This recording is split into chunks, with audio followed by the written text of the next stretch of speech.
back to my YouTube channel. So for today's video is we're going to have another video, and as you can see, I'm wearing my contact lenses and my velcro pads here because we're going to have a makeup video nga, diba? So right now I have to copy a look. I am looking for a makeup look, but then I was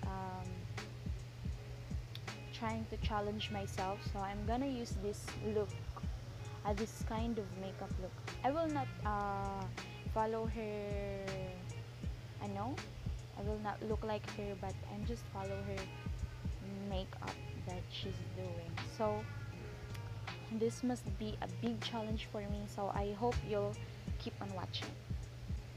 So right now I'm gonna put my foundation first. So I'm using this MAC Studio foundation here. So I'm gonna put it on my hands. But tag-English tayo. Mag-Tagalog na lang tayo kasi baka mahubusan tayo ng English tayo. So ayan na nga, I'll just use my finger to spread it on my face like that. So ayan, sobrang puti. Grabe ha, grabe. I don't think this is my shade. I have my other foundation, pero I came up to use this foundation kasi parang mas kikinis yung mukha ko dito. Makinis naman mukha ko, pero mas gusto ko pang kuminis ng sobra, kaya ito na. I'll blend it with my beauty blender right here.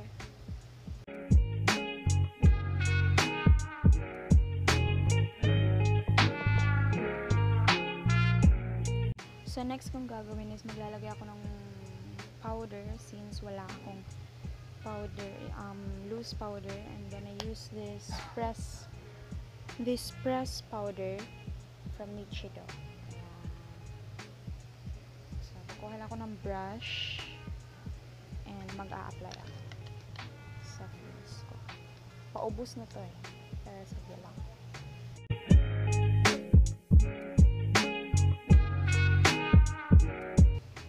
So, nalagyan ko na lahat ng powder ang face ko. So, ang isusunod ko is yung kilay. Ang gagamitin kong pangkilay is itong Maybelline New York na gel brown liner. Ito siya.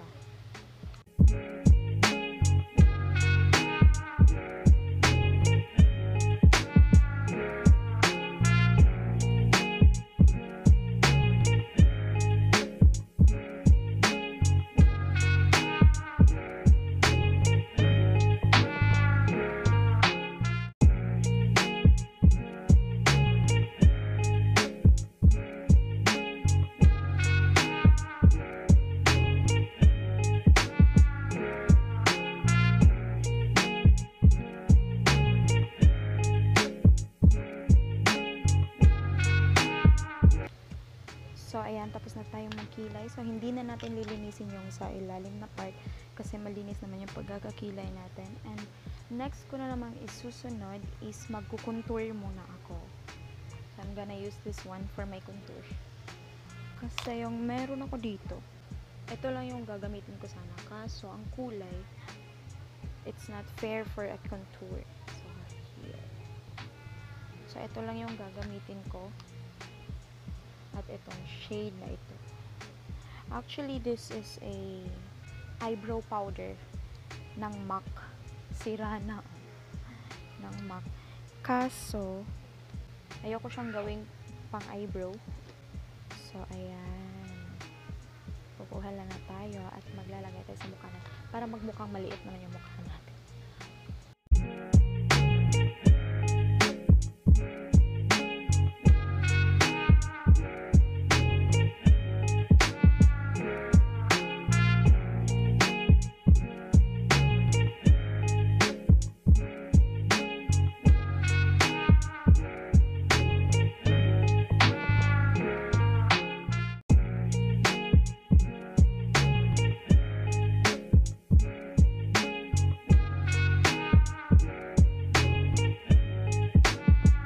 So, lalagyan ko rin yung nose ko.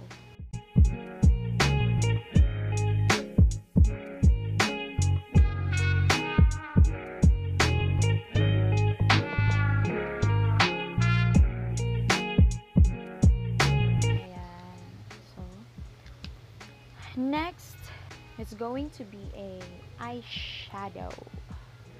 Mag-eyeshadow na tayo. So, I'm gonna use this brush in the shade right here. So, ito yung gagamitin ko, guys. Ito. Ano ba? Ito. I'll use the shade.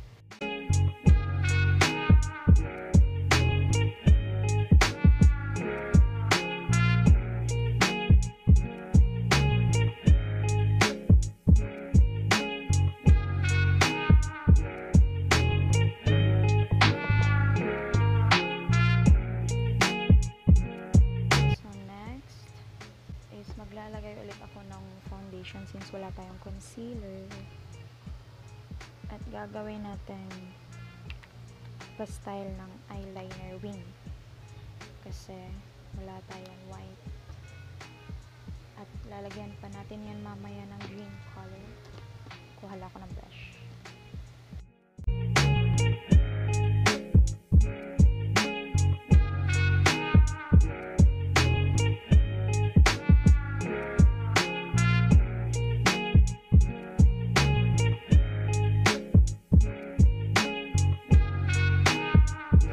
Lalagyan ko na siya ng kulay green. So, kuha ako ng brush. Ang gagamitin kong kulay is ito siguro or ito.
Guys, I apologize kung nag-voice record na lang ako. Ang ingay kasi kaya hindi na ako nakapagsalita sa video.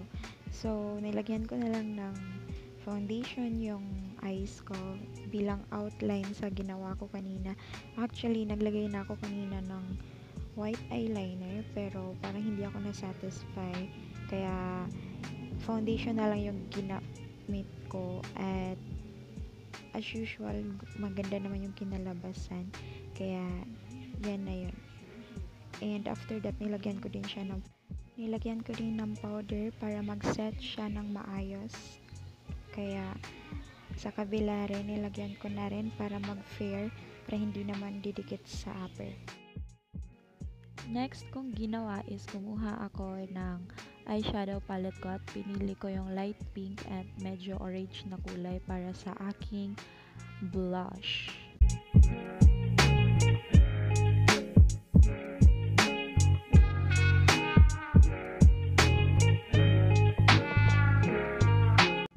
So next kong ginawa sa part na yan is nag-draw ako ng leaves sa mukha ko. Pareho nung nasa picture and parang pangit siya. Parang okay na rin pero I don't care. Basta may na-drawing ako and maganda naman yung kinalabasan after.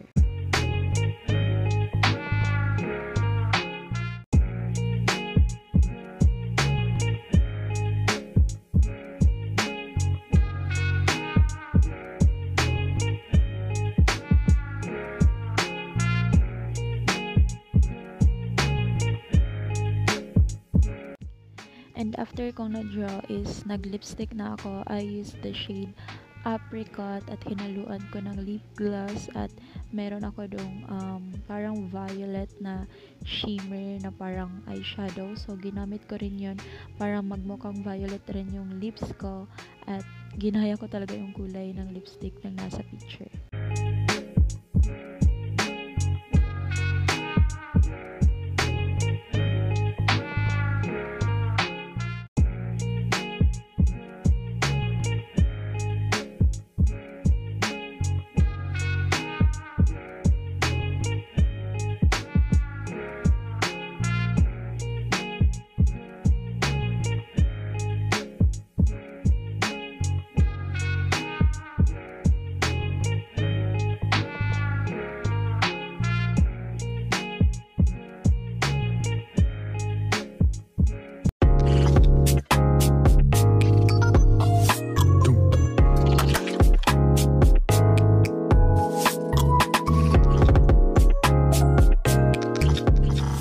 This is my final look for today. I hope you guys like it. Don't forget to like, share, and subscribe. And click the notification bell icon for more updates and for more upcoming videos. Bye!